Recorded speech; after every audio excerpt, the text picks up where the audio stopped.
Hello, and happy Friday. My name is Jonna, and I'm coming to you live from the Vancouver Public Library in the Inspiration Lab. We're here located on the stolen homelands of the Musqueam, Squamish, and Tsleil-Waututh nations. When I acknowledge the land, I hope it's an opportunity for all of us to reflect on the ongoing history of colonialism in our country and consider ways that we can further incorporate anti-racism and decolonization into improving our communities. To find out whose land you're watching from, please visit www.whose.land.en. Now, as you know, today you're here watching Uncanny Tales. This program is designed for seniors across the country and for people who are caring for them in these very strange times. We hope that you can relax and enjoy this program together. If you'd like a shout out, or if you think you might know somebody who might like a shout out, please feel free to email us at programs@vpl.ca. We'll be happy to shout them out in the next episode. Now today I will be reading The Nose by Nikolai Gogol. The Nose was published originally in 1836 in The Contemporary by Alexander Pushkin. This absurdly hilarious tale explores concepts of male posturing, job titles and worth, society and class, identity, all through the lens of magical fantasy. The characters we will meet are derived directly from the class system in Russia at the day, in the early 1800s, where societal value was either born into or bought. Gogol pokes fun at these divisions and also at art itself, challenging the reader to determine if his story has any moralistic value. I'll let you decide for yourself. Nikolai Gogol was born in the Ukraine in April of 1809.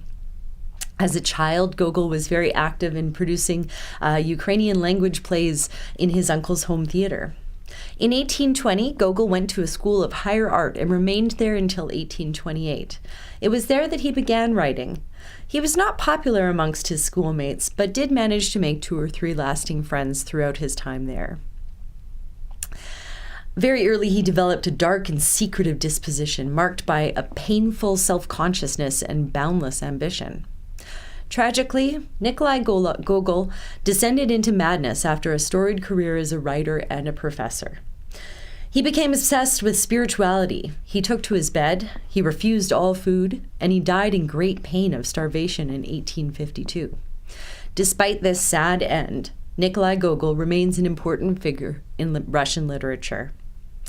Now, without further ado, I will now read The Nose by Nikolai Gogol. 1. On the 25th of March, there took place in Petersburg a most extraordinarily strange occurrence.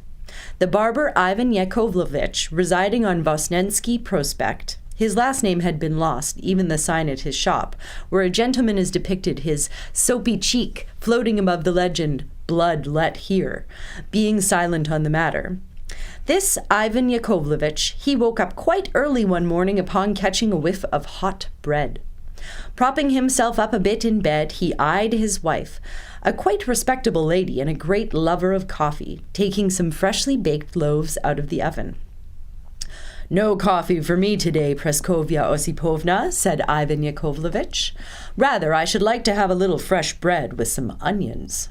In fact, Ivan Yakovlevich would have liked to have had both, but he knew it was quite impossible to make 2 requests at once, as Praskovya Osipovna harbored no fondness for such whimsy. "Let the fool have his bread, all the better for me," the wife thought to herself.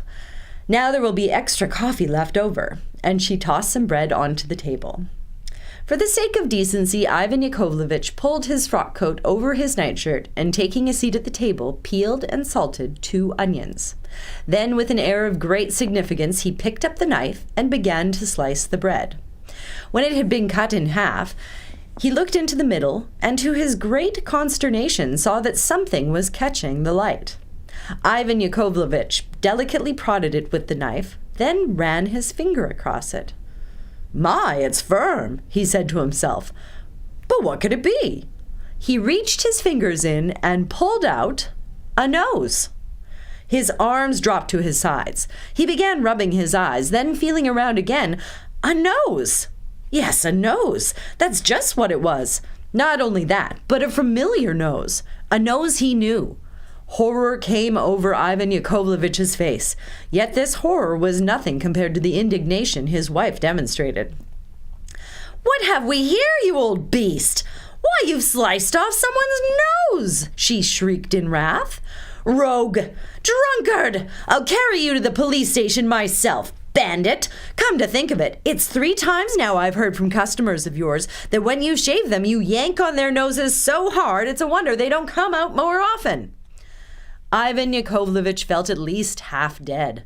He realized that this nose belonged to none other than collegiate assessor Kovalev, a customer who came by each Wednesday and Sunday. "Easy now, Praskovya Osipovna. I'll wrap it up in rags and set it in the corner. Let it lay there a while, then I'll take it out."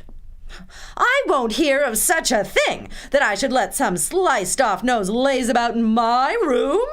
You dried-out sea biscuit. All you do is just strop that damned razor all day, and you're soon for the poorhouse, you slattern, you slime. To think that I should have to deal with the police on your account, you lunkhead, you louse. Get it out of here. Go now. Take it wherever you want. I don't ever want to hear about it again."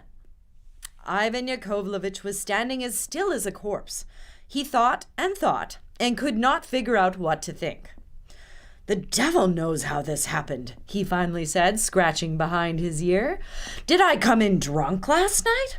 I couldn't say for certain. By all signs, it's some ghostly occurrence. After all, bread's for baking. But a nose? A nose is, well, something rather different. The thought goes nowhere." Ivan Yakovlevitch felt silent. His imagination was suddenly overwhelmed with the thought that the police might search his house, find the nose, and bring charges against him.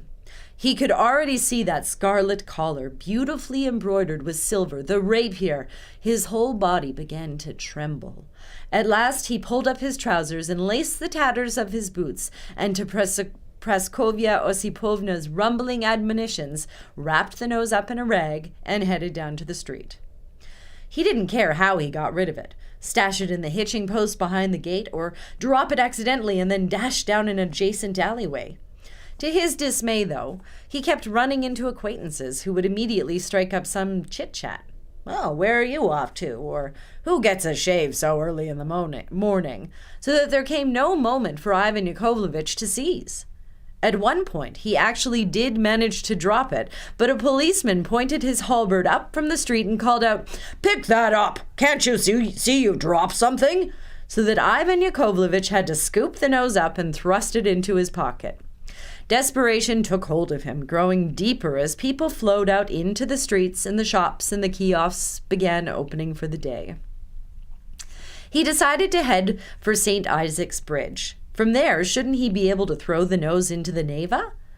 But I owe you an apology, for I have said nothing so far by way of describing Ivan Yakovlevitch, a respectable man in many ways. You see, Ivan Yakovlevitch, like any decent Russian tradesman, was an abominable drunk. Although he spent each day shaving the chins of strangers, his own was perennially unshaven. Ivan Yakovlevitch's frock coat, for Ivan Yakovlevitch never wore a dress coat, was skabald. That is, it was black, but all dappled with patches of brownish yellow and gray. The collar shiny, and where 3 buttons were supposed to be, there stood only 3 twists of thread. Ivan Yakovlevitch was a great cynic, and collegiate assessor Kovalev would often tell him during a shave, "Your hands, Ivan Yakovlevitch, emit an eternal stink." To which Ivan Yakovlevitch would respond by asking, "And what do they stink of?" To which the collegiate assessor would reply, "I don't know, but brother, they stink." And then Ivan Yakovlevitch would have a pinch of snuff and then lather up his cheek and beneath his nose and behind his ear and under his chin, in a word, wherever the spirit took him. This respectable citizen was now standing atop St. Isaac's Bridge. First he glared all around them. Then he leaned over the railing as though looking down to see how many fish he could spot in the river. Then, quietly as he could, he threw down the rag with the nose in it. Ivan Yakovlevitch suddenly felt a great weight lifted. He even chortled out loud. Instead of heading off straight away to scrape stubble from civil service chins, he decided to look around for a sign that said food and tea to saunter toward, to get himself a glass of punch, when suddenly he spotted a patrolman over at the end of the bridge. He was noble in bearing, with broad whiskers, a tricorn hat, and a rapier. He froze where he was standing. In the meantime, the patrolman was waving him over and called out, "Come here, my dear citizen!" Ivan Yakovlevich, minding his manners, doffed his hat even at that great of a distance, and having approached him, replied, "I wish you good health, your excellency." "No, no, brother, forget my excellency. Just tell me what you were doing on that bridge over there." "By God, good sir, I've headed to my shot, and I just stopped here to see how heavy the river's running." "Lies, lies, this will get you nowhere. Now kindly tell me the truth." "I'm prepared to shave you twice a week. Three times a week, your honor. I won't resist at all," answered Ivan Yakovlevich. "My good fellow, that means nothing to me. I've got 3 barbers to shave me as it is, and each cherishes the honor. Now will you tell me what you were doing over there, or won't you?" Ivan Yakovlevich went pale. But at this point, the incident becomes completely shrouded in mist, and of what happens after, absolutely nothing is known. 2. Collegiate Assessor Kovalev awakened and gave a brrr with his lips, something he did every morning, though he himself could not have explained to what purpose.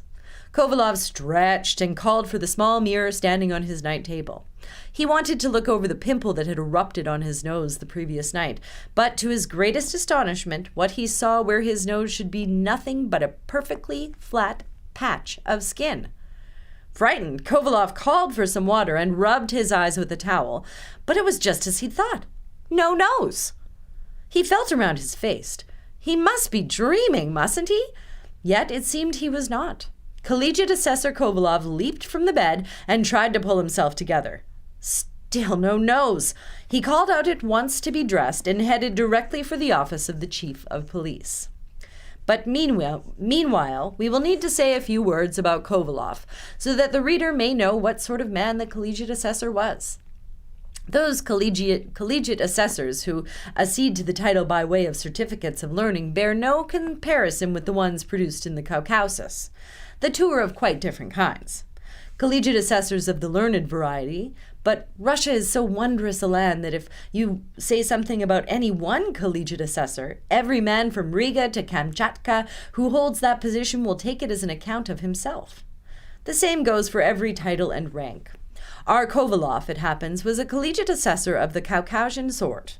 Having held the title for a mere 2 years, he could not for a minute forget his inexperience, and so, to protect the nobility and the weight of his position, he never referred to himself as a collegiate assessor, but only as a major. "Listen well, my dear," he would often say to the girls he met selling dickies in the street. "Come call on me at my home, at my apartment on Sadovaya. Just ask, 'Isn't this where Major Kovalev lives?' Anyone will show you." And if he thought her a real peach, he might add an extra secret instruction. "Sweetie, you just ask someone to point out Major Kovalev's apartment." As such, we too shall henceforth refer to our collegiate assessor as Major. Major Kovalev was in the habit of taking a stroll down Nevsky Prospect each day. The collar of his dicky was always impeccably clean and starched. He wore whiskers of the kind you can still see on surveyors in the provinces and territories, and on architects and regimental doctors, and officials conducting various police business, and generally on men who have round, rosy cheeks and play a good game of whist. These whiskers run across the middle of the cheek and reach all the way to the nose. Major Kovalev wore a panoply of carnelian seals, some with crests on them, others emblazoned with the words Wednesday, Thursday, Monday, and so forth. Major Kovalev had come to Petersburg on business. More specifically, he had come to seek out a post befitting his title. If he was lucky, as a vice-governor; if not, as an executive in a prominent department. Major Kovalev was in no way opposed to marriage, so long as his bride came with 2,000 in capital. Based on the preceding, the reader may judge for himself in what sort of a state our major found himself on discovering that rather than his perfectly acceptable average nose, he had nothing but an idiotic flat patch of skin. As misfortune would have it, there was not a single free coach to be found in the streets, and he was forced to go on foot wrapped in his cloak and with a handkerchief over his face as though he were bleeding. But I must be imagining things. A nose simply cannot fall so idiotically off of its face, he thought, ducking into a coffee house to examine himself in a mirror. Luckily, it was empty. The boys were setting the rooms up and arranging the chairs, some of them rushing by, sleep in their eyes, with little steaming pies on trays, yesterday's coffee-soaked papers strewn all over the tables and chairs. "Oh, well, thank God no one's here," he said, "so I can get a good look." He stepped gingerly to the mirror and examined himself. "The devil knows what monkey shines are afoot," he said, spitting. "There might at least be something else in place of the nose, but nothing?" Biting his lip in vexation, he left the coffee house, resolving, against his usual disposition, to meet no one's gaze and return no one's smile.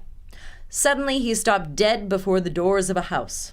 An inconceivable sight filled his eyes. A carriage pulled up before the entranceway. Its doors opened. A hunched gentleman in uniform leapt out and darted up the stairs.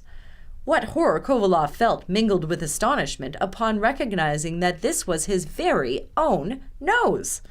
At this extraordinary spectacle, Kovalev felt the world turned upside down. You could have knocked him over with a feather, and though he was trembling as though from a high fever, he resolved to stay put, no matter what, until its return to the carriage. Sure enough, the nose emerged 2 minutes later. Its uniform was embroidered with gold, and bore a broad, stiff collar, buckskin trousers, a rapier on the side.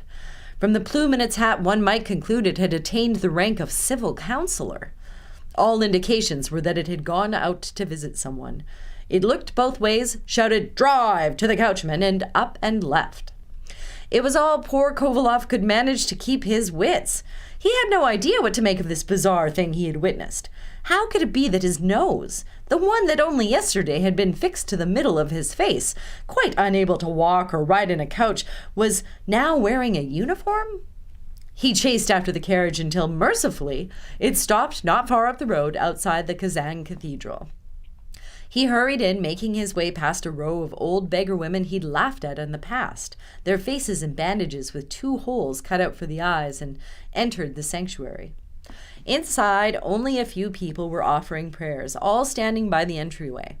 Kovalev found himself in far too perturbed a state for prayer, and sought in every corner that gentleman he had seen entering earlier. At last he spotted him, standing off to the side. The nose was hiding his face behind that broad, stiff collar, praying with an air of deepest piety. But how to approach him, thought Kovalev. By all appearances, the uniform, the hat, he ranks as a civil councillor. Devil knows how to accomplish this.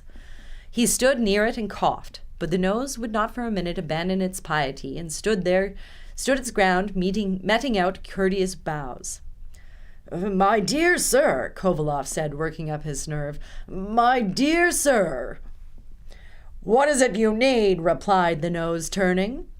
"Well, good sir, this may seem a bit odd. It seems to me that you should know your place. But now I've found you, and where? Why, at church. Surely you agree." "Excuse me, but I cannot grasp what you're trying to say. Please speak plainly." "Well, how should I explain it?" thought Kovalev. Then, gathering his spirits, he began. "Well, I, of course, after all, a major. My walking around like this without a nose is, I'm sure you'll agree, rather indecent. For an old peddler woman selling peeled oranges on the Resurrection Bridge, it would perhaps be nothing scandalous to sit around all day without a nose. But having it in mind to acquire, and what's more, keeping the acquaintance of many fine ladies, Chektoreva, a city councillor's wife, and many others, well, you can judge for yourself. Oh, I really don't know how to say it, sir." Here Major Kovalev shrugged his shoulders. "Pardon me, if you'll just consider it as a question of duty and honor, you can see for yourself." "I can see decidedly nothing," replied the nose. "Explain yourself more satisfactorily." "Oh, my dear sir," Kovalev said, remembering his dignity, "I cannot understand what you're saying. The matter is really quite clear. Unless you want... But can't you see?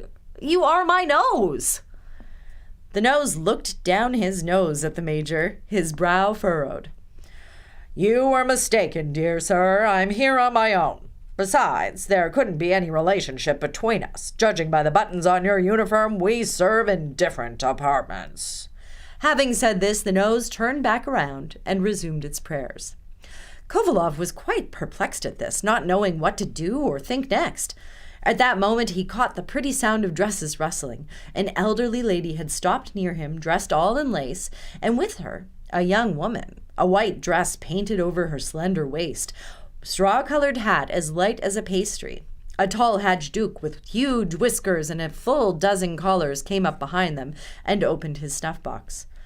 Kovalev stepped a little closer, pulling up the cambric collar of his shirt front and straightening the seals that hung from his golden chain. Smiling all around, he returned his attention to that lithe spring flower, who bowed slightly as she brushed her forehead with the half-translucent fingers of her lily-white hand. His smile widened as he looked under her bonnet and saw her delicate chin and a stretch of cheek with the shade of spring's first rose. But then he gave a start as though he'd leaned on a stove. He remembered that instead of a nose, he had in the middle of his face absolutely nothing.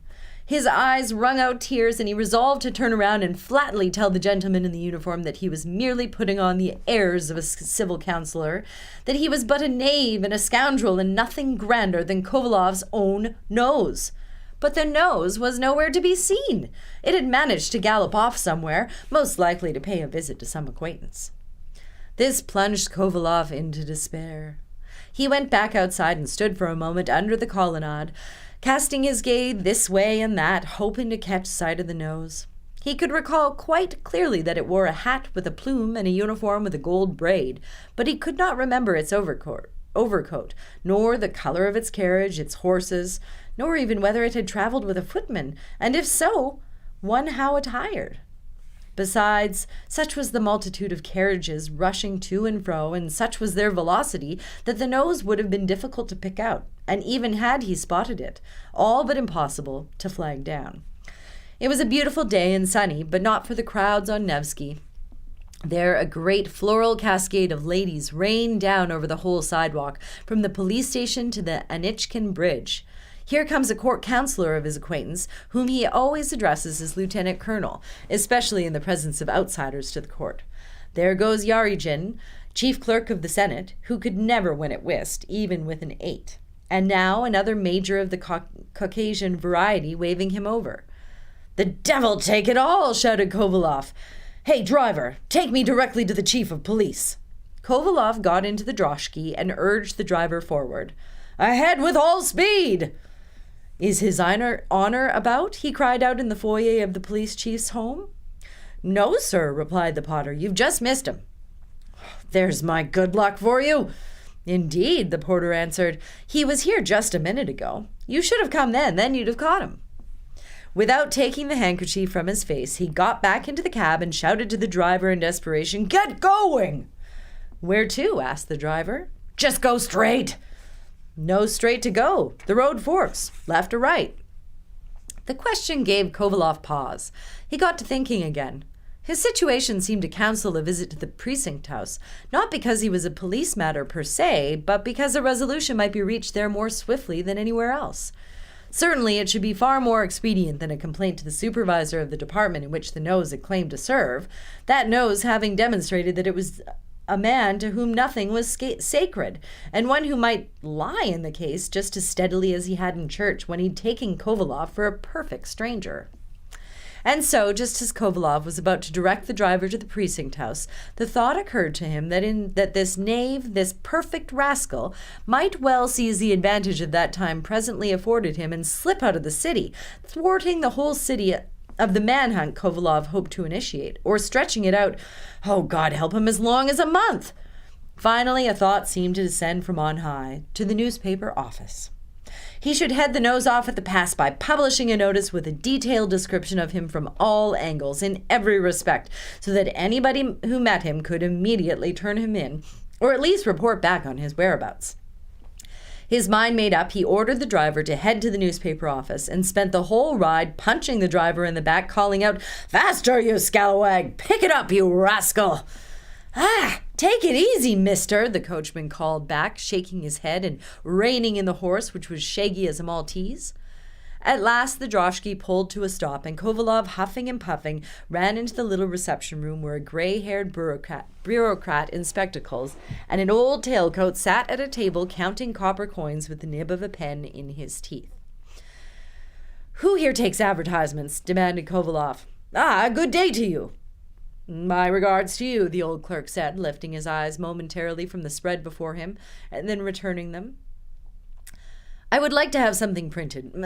Pardon me. I must ask just a minute's patience," said the clerk, jotting down a number with one hand and shifting 2 beads on his abacus with the other. A footman, standing by the table in a gallooned livery that bespoke tenure at a house of aristocracy, took this as an opportunity to display his sociable nature. "Boss, I'll tell you what. That damn flea bag ain't worth $8. I wouldn't pay 8 cents. But the Countess loves the damn thing so much anybody finds it, and the reward's 100 rubles. Truth be told, long as it's just you and me talking, ain't no accounting for people's tastes. If you're a hunter, should get you a settler or a poodle, might set you back $50,000, even a whole one, but you've got to get a goddamn dog then." The honorable clerk took this in with an air of significance, while at the same time busying himself with figures, in particular with the question of how many individual letters comprised the note he was holding. On the sidelines stood a number of old women, shopkeepers, and yardmen holding notes. One of these offered the services of a coach driver of sober deportment, another a little used carriage imported from Paris in 1814. Still others, a servant girl of 19 years, experienced at laundry and suitable as well for other work, a serviceable droshky missing 1 spring, a hot-headed young horse, dappled gray, 17 years old, new radish and turnip seeds procured from London, a dacha with an appurtenances, 2 stables for the horses, and a plot ready to be planted with a fine orchard of birch or spruce. And then there was a call for anyone wishing to buy old shoe soles, with an invitation to return for bidding every day between 8 and 3. The room called upon to accommodate all this activity was small. The air in it was rather stale, but Collegiate Assessor Kovalev was unable to discern its smell, as he had his handkerchief over his face, and his nose was who knows where. "My dear sir, kindly allow me to make my inquiry. I find myself in a most urgent situation," he said at last with impatience. Just a moment. 2 rubles 43. I will be there shortly. 1 ruble 64. The gray-haired gentleman called out, tossing the notices into the old women's and yardmen's faces. "Now, what can I do for you?" he asked at last, turning to Kovalev. "I must ask," Kovalev began. "Some fraud has taken place, some knavery. I've been unable to determine the details. I wish only to advertise that a suitable reward awaits him who turns this scoundrel over to me." "And may I ask, sir, what is your last name?" "You may not. Why should you need to know such a thing? I cannot tell you. I have many fine acquaintances. Lady Chechtoreva, the wife of a civil city councillor, Pelagia Grigoryevna Potochina, the wife of a staff officer. If they should suddenly learn of my situation, God help me! Kindly write this. A collegiate assessor. No, better yet, one who holds the rank of major." "I see. So it's a runaway serf?" "Did I say serf? No serf could perpetrate such a fraud. No, it's a runaway nose." A strange moniker indeed. And tell me, did this Mr. Noskovsky make off with much loot?" No, a nose. Don't you understand? My nose. The very nose off my face has run off, and I don't know where. The devil playing a trick on me." "How do you mean run off? There is something here I can't quite seem to get my head around." "It's hard for me to explain quite how I mean it. At any rate, what matters now is that he is now gallivanting around the city calling himself a civil councillor, of all things. And so I must ask you to publish an announcement asking anyone who finds him to bring him to me with all speed. You tell me, how can I possibly manage with such a conspicuous part of my body missing? It's not just some little toe that goes into a boot and no one can see whether it's there or not. Each Thursday I pay a call to the wife of Civil Councillor Chekhterev, or Pelagia Grigoryevna Potochina, the staff officer's wife, and she has such a pretty daughter.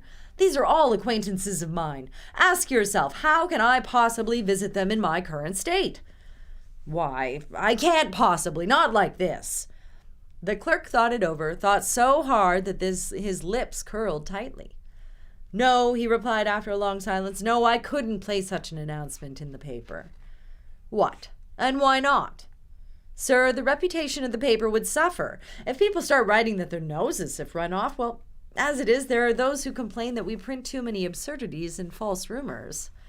Do you mean to call my story absurd? On the contrary, it's nothing of the kind. But that's what you think, but it's just not right. Just last week, a clerk came in looking much as you do now. He paid 2 rubles 73 to publish a note, which said nothing but that his black poodle had run off.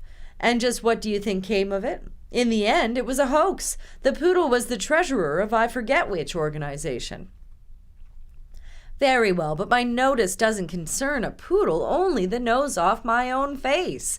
It's hardly different than if I were myself were the subject. No, I simply cannot place such a notice.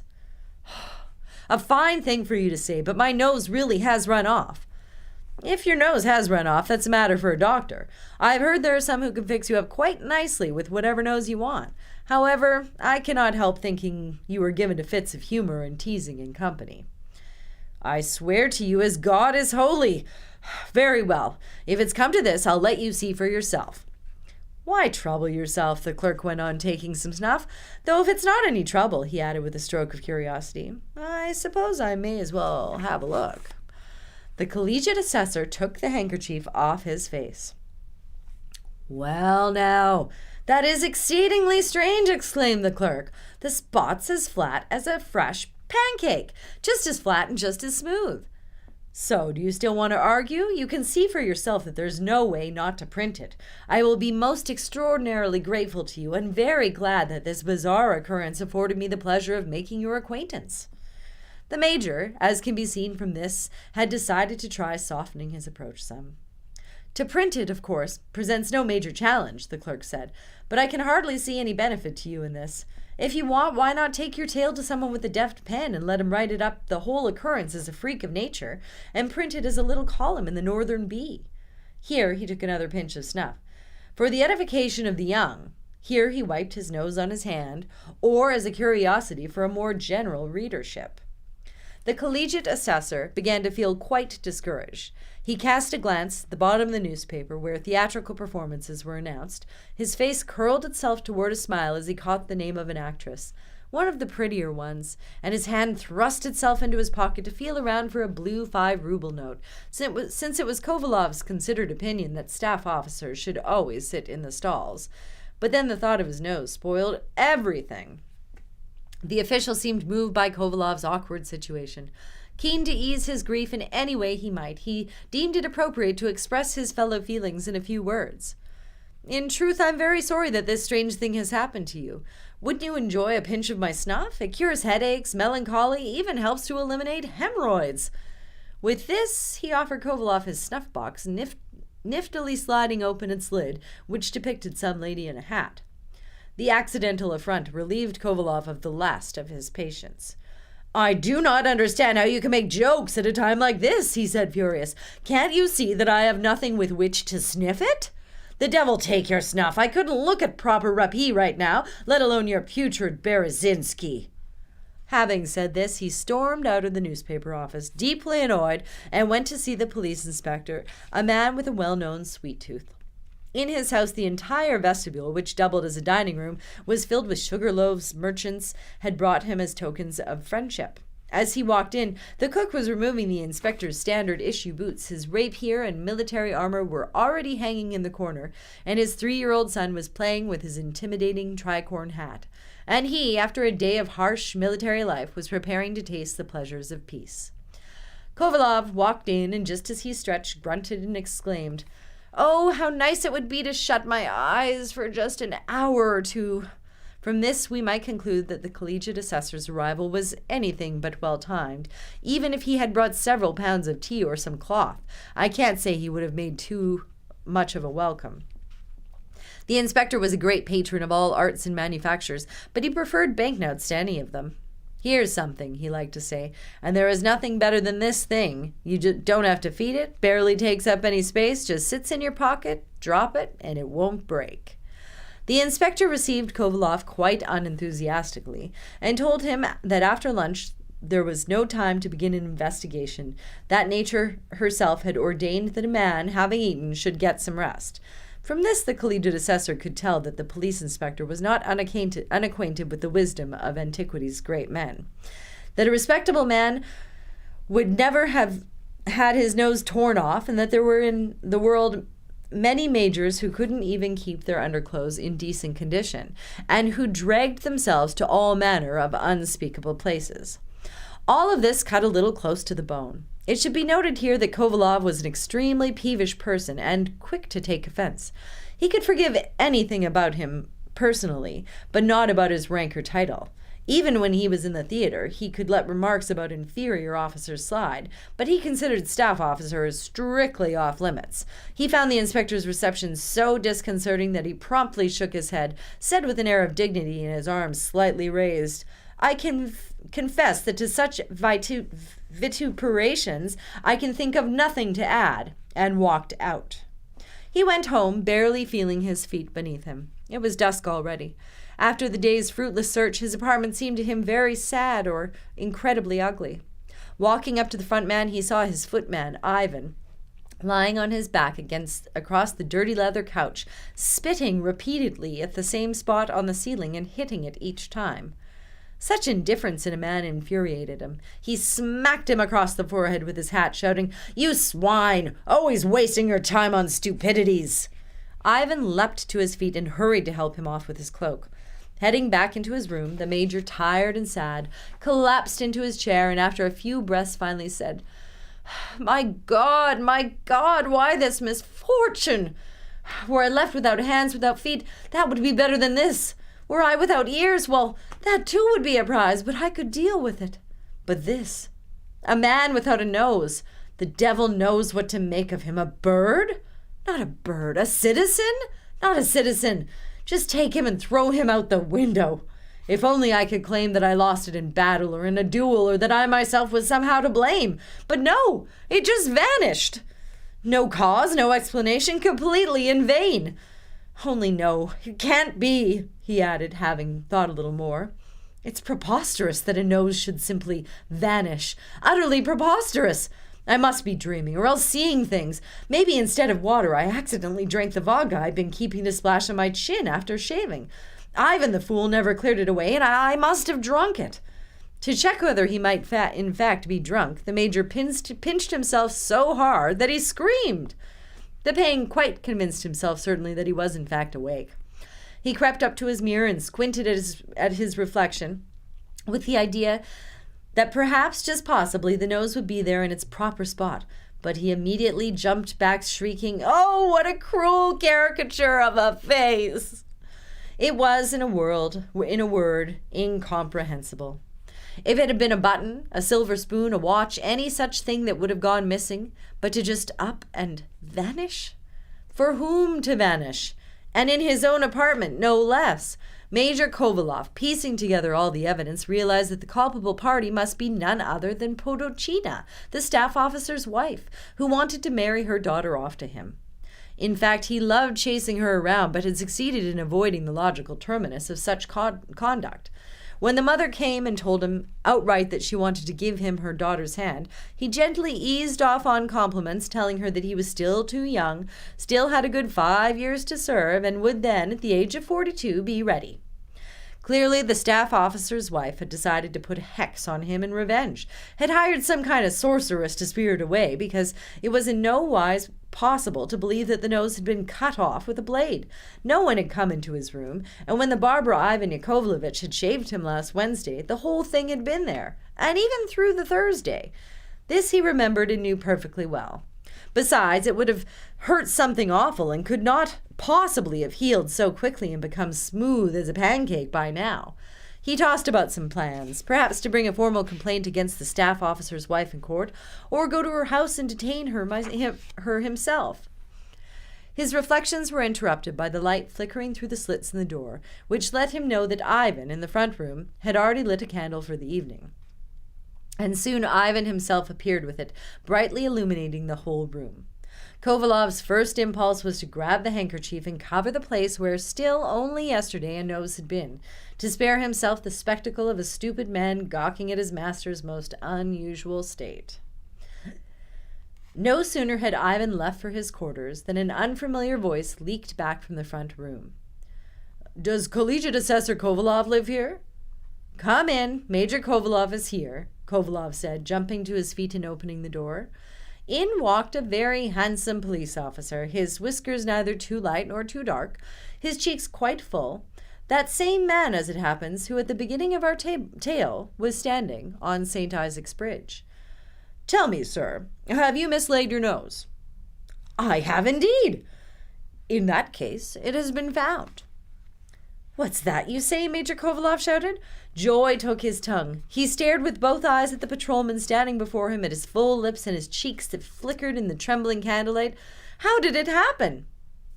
Quite strangely. He was intercepted moments before taking a flight from the city. He had already boarded a stagecoach bound for Riga, carrying a passport that had long ago been issued in the name of some civil servant. The strangest part that I myself mistook him at first for a gentleman. Luckily, I had my spectacles with me and quickly realized that he was, in fact, a nose. You see, I'm nearsighted, and if you were to stand right in front of me, I'd see only that you have a face, without being able to pick out the nose, the beard, anything. My mother-in-law, that is my wife's mother, can't see anything either. Kovalov was beside himself. "Where is it? Where? I'll run." "Don't trouble yourself. Knowing how important it was to you, I brought it here with me. Strangely, the prime suspect in this case is that swindling barber on Vosenevsky Street, who's sitting down at the station now. I've long suspected him of being a drunkard and a thief. Just the day before yesterday, he filched a dozen buttons from a shop. Your nose remains exactly as it was." With this, the officer reached into his pocket and pulled out a nose wrapped in paper. "There it is," Kovalov shouted. "That's it. This is the one. Won't you join me with a cup of tea to celebrate?" "I should consider it quite a pleasure, but I cannot. I must head to the House of Detention. The price of everything has gone up so precipitously. I have my mother-in-law living with me, that is, my wife's mother, and the children. We have especially high hopes for the eldest, a terribly clever boy, but we simply haven't any means for his education." Kovalov took his meaning and grabbed a red 10-ruble note from the table. He handed it to the officer, who bowed and walked away. Kovalov almost immediately heard his voice coming up from the street, where it was shoving an admonition in the teeth of some oafish buzek who had driven his cart into the boulevard. On the officer's departure, the collegiate assessor stood frozen a few minutes before he could again see and feel. He had been plunged into delirium by this unexpected happiness. He took the nose carefully in his two cupped hands and again studied it up close. That's it, all right," said Major Kovalov. "I can even see the pimple that sprang up on the left side yesterday." The major laughed for joy. But nothing lasts long in this world, and so even joy is weaker 1 minute than the last, and by the third it has become something fainter still, until finally it fades imperceptibly back into the more usual state of one's mind, just as a ripple on water, born from the drop of a petal, will gradually merge back into the smooth surface of the lake. Kovalov began to reflect and soon realized that the matter wasn't yet concluded. His nose had been found, but it still needed to be reattached, put back into its place. What if it doesn't stay on? Hearing himself ask the question, the major went pale. Seized by a fear he could not explain, he rushed to the table and balanced the mirror to make sure he did not attach the nose at a wrong angle. His hands were trembling. Cautiously, deliberately, he applied to its erstwhile home on its face. Oh, horror! The nose would not stay on.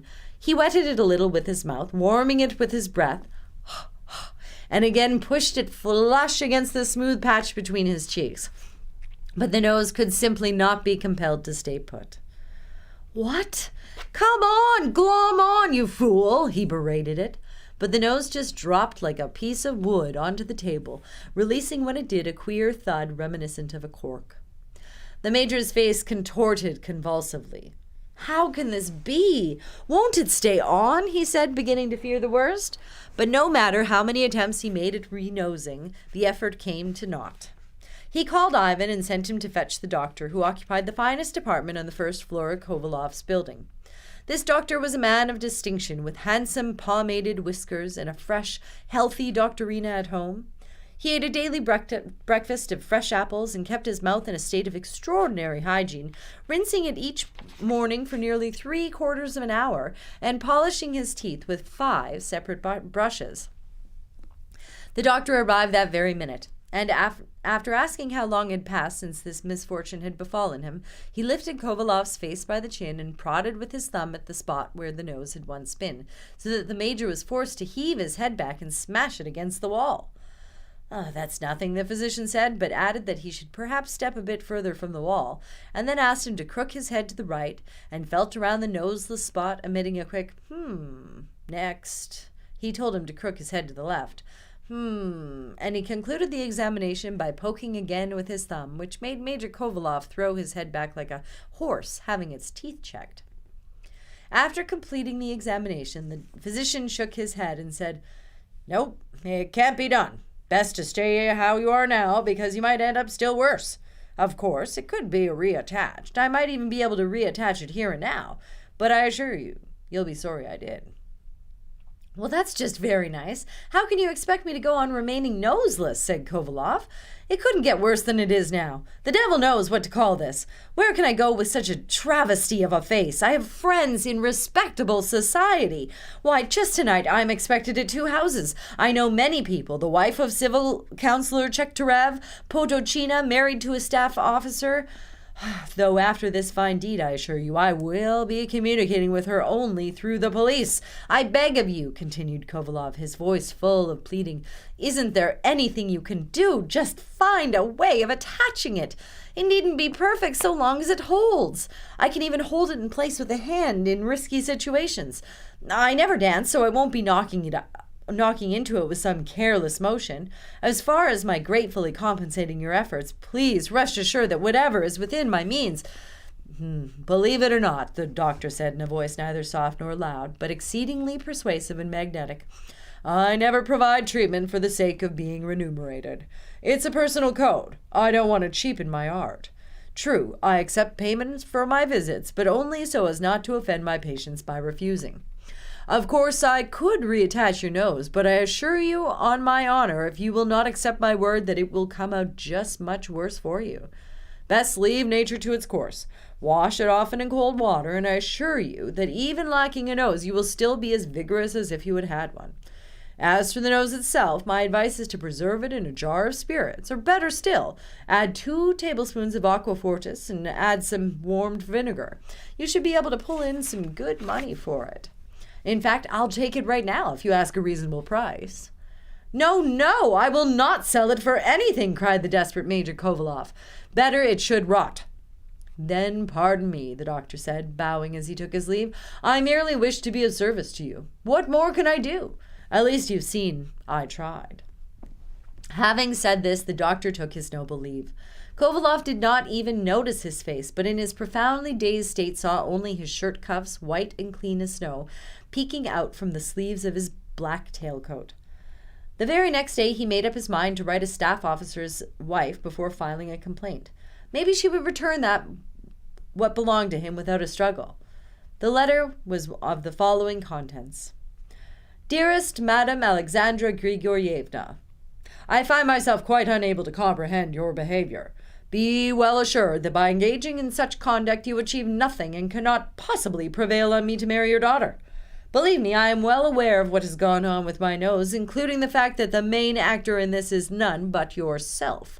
Its sudden disappearance from its rightful place and subsequent flight, first masquerading as a government official and now in its proper form, are nothing but the effects of enchantment performed either by you or those like you who practice that noble profession. For my part, I consider it my duty to warn you, should the aforementioned nose not be returned to its rightful position post-haste, I will have no resort but to seek the shelter and protection of the law. Nonetheless, in perfect respect, I have the honor to remain your humble servant, Platon Kovalev."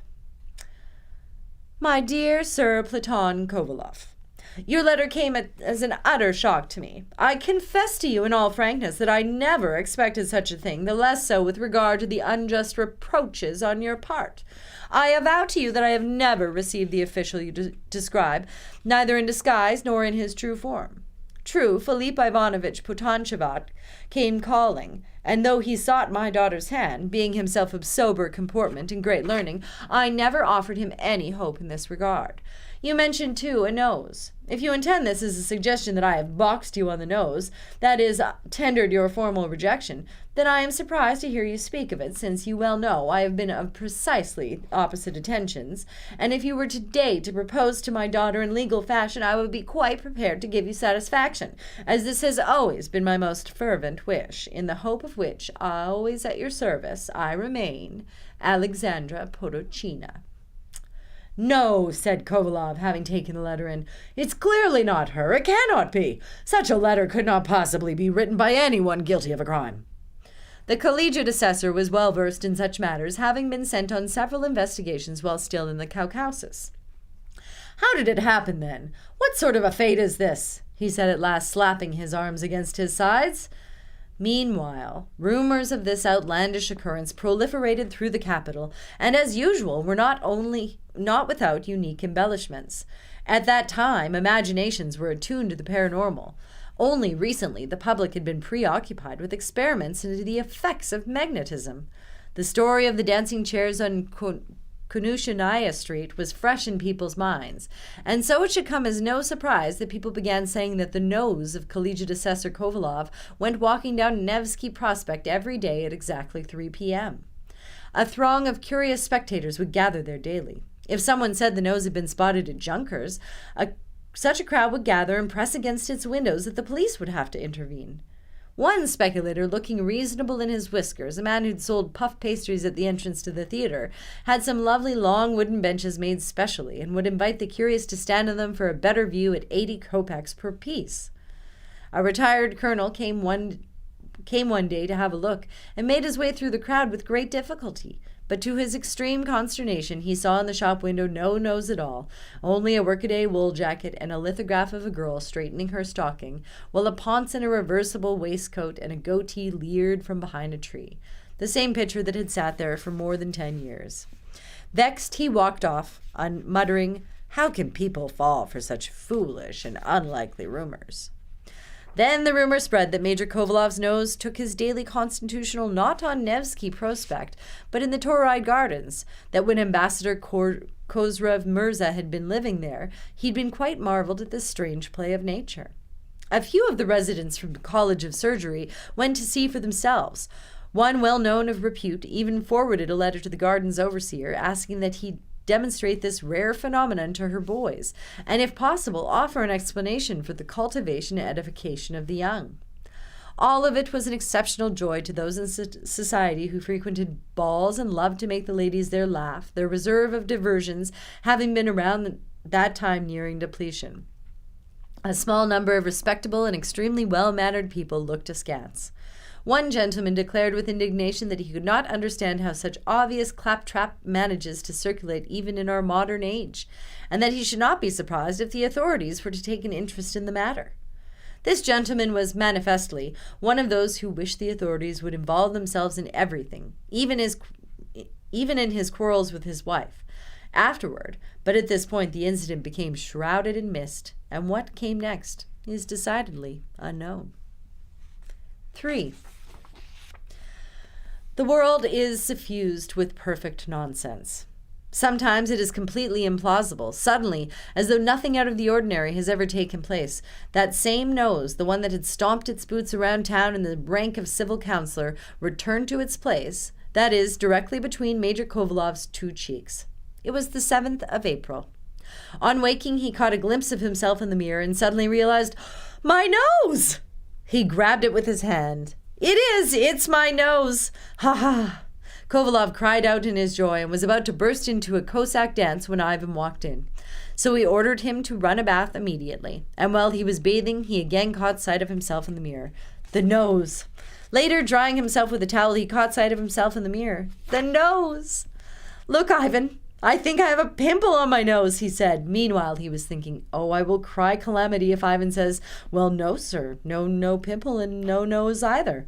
And what Ivan did say was merely, no, sir, no pimple, a nice clear nose. Well, all right, goddammit, the major said with a snap of his fingers. Just then the barber Ivan Yakovlevich peeked through the door, but timidly, like a cat that had been beaten for stealing bacon. Tell the truth. Are your hands clean? Kovalev shouted to him from inside. They are. Liar! I swear to God, sir. You just be careful then. Kovalev took a seat. Ivan Yakovlevich laid down a napkin, and in a minute he had, with his brush's help, transformed his whole cheek and chin into a puff of cream suitable for a businessman's birthday cake. Get a load of that, Ivan Yakovlevich muttered to himself as he stole a glance at the nose, and then again at Kovalev's head to get another look at the other side. At last, just as cheerily as you might imagine, he raised 2 fingers to turn it up at the tip. Such was Ivan Yakovlevich's system. Hey, now, look what you're doing, Kovalev cried. Ivan Yakovlevich dropped his hand, stunned and confused as never before. Finally, he began tickling under the chin with his razor, and though it was rather awkward and difficult to shave him without getting a grip on the smelling part of the body, he somehow managed to get his rough thumb across Kovalev's cheek and lower jaw, and finally overcame all obstacles and shaved him. When everything was ready, Kovalev hurried to get dressed, hired a coach, and drove straight for the confectioner's. Walking in, he shouted before he had even reached the counter, "Boy, a cup of chocolate!" And he immediately walked over to the mirror. The nose was still on. He happily turned around and began putting on a little act for his own amusement, squinting his eyes in the direction of 2 soldiers, one of them with a nose no bigger than the buttons on his waistcoat. After that, he swung by the offices of the prominent department to which he had been submitted his candidacy for a post as vice governor, or failing that, executive. Passing through the reception parlor, he glanced in the mirror and still had a nose. Then he drove to the house of another collegiate assessor, that is, another major, a real joker to whose snipes he'd often retort, "Well, and who are you? Do I even know you, you heel?" On the way, he thought, if not even the major bursts out laughing when he sees me, that will mean that everything really is in its right place. But from the collegiate assessor, nothing.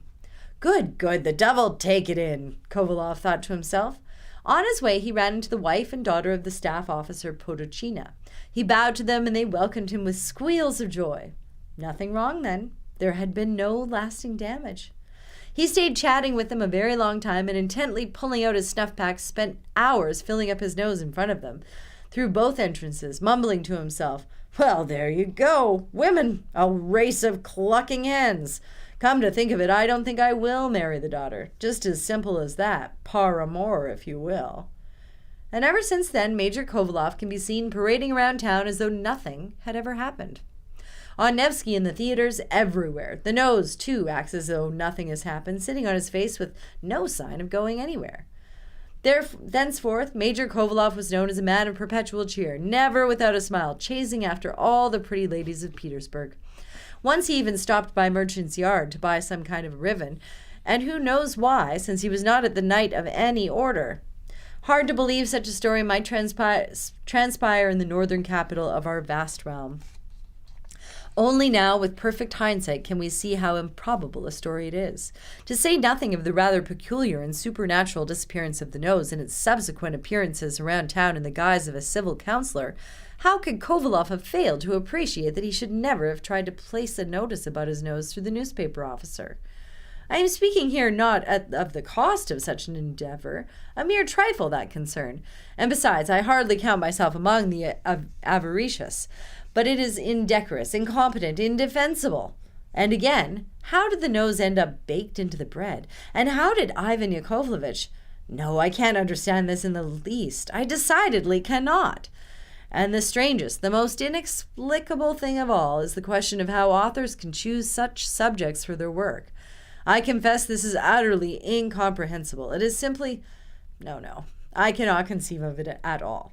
First of all, there is decidedly no benefit to the fatherland. Second, but there is also no benefit in listing a second. I simply do not know that it could... And yet, for all of that we can, of course, concede the possibility of its certain minor respects, first one, then another, a third, and a fourth, and so on. And after all, Do we not encounter incongruities everywhere in life? And besides, once you reflect on it, somehow there is something to all of this. Say what you will, but things of this kind really do take place in the world. Rarely, but they do. The end. That was The Nose by Nikolai Gogol. I hope that you've enjoyed it. It's a wonderful story, very thought-provoking. Now for some upcoming events. Just tomorrow morning at 10 a.m., we have an episode of CBC's Booked at VPL, and our episode will star Andromeda Romano Lax. This happens tomorrow from 11 a.m. until 12 p.m. And it is an opportunity to be a part of an online audience where award-winning author Andromeda will talk with radio host Cheryl McKay. The episode will also be aired later on CBC, so do tune in if you enjoy that. On Thursday, October the 7th, we have our new writer-in-resident, Chris C.C. Humphreys, who will be in conversation with an author, Evan Winters. The conversation will be really fantastic to watch, and you can watch that on vpl.ca. Just follow the link in the chat.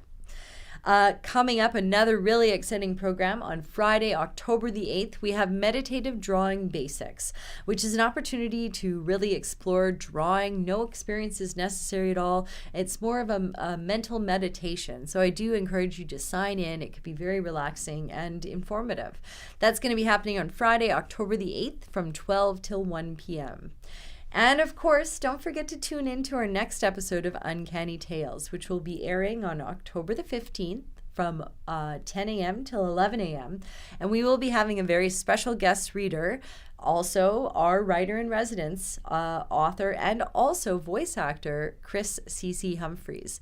So can check in. He will be reading tales written by Canadian author Mark Leslie, and all of them are sure to be uncanny. So do tune in. The link will be in the chat. I'd just like to give a big shout out to my colleague Leah, who runs everything behind the scenes. Thank you so much, Leah, for your work. Thank you so much for tuning in to Uncanny Tales today and listening to the wonderful story by Nikolai Gogol. If you have any feedback to give us, please feel free to respond in the chat on YouTube. You can also send us an email to programs@vpl.ca, or you can follow the link that is posted in the chat to our program feedback form.